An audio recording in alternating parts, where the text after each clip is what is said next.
Some more big news coming in now. The BBMP staff treating Hongasandra residents have developed COVID-19 symptoms. The BBMP staff reportedly have developed cough, fever and cold. There are 3 BBMP workers who are now getting themselves tested for COVID-19. 40 migrants have been quarantined in Hongasandra.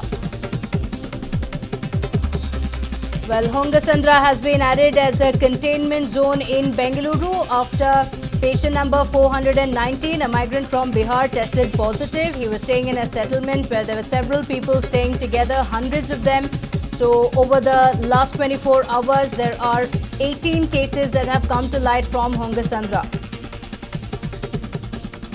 My colleague Ashish joins us live from the newsroom with more details on this. Well, Ashish, this is quite worrying. The BBMP staff have been treating the Hongasandra residents and now they themselves have developed the COVID-19 symptoms. Take us through the details.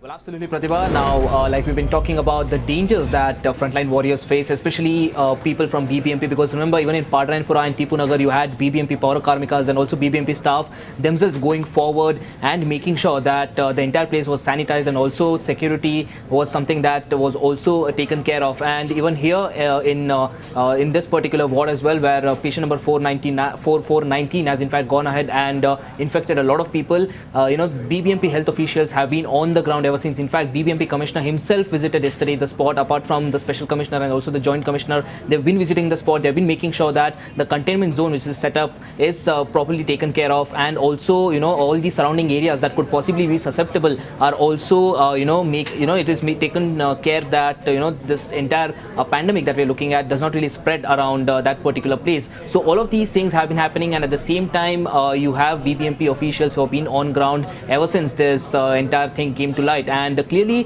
one thing that is very obvious is that apart from no matter how much safety is taken care of and no matter how many precautions they take, there is always some percentage of chance that they could actually catch the virus. And now though there is no confirmation whatsoever, though there is no confirmation as to whether the BBMP staff has in fact contracted the virus, yes, they have in fact developed a few symptoms, and also the fact that a lot of other people were present at the spot at the same time is something that is worrying as well. And a few of them have developed symptoms, and the BBMP is of course monitoring the situation, making sure that while the city and the residents are taken care of, the frontline warriors too, who are making sure that they put their lives at risk, making sure that everyone is taken care of, even they are looked after and their health is also treated as a priority.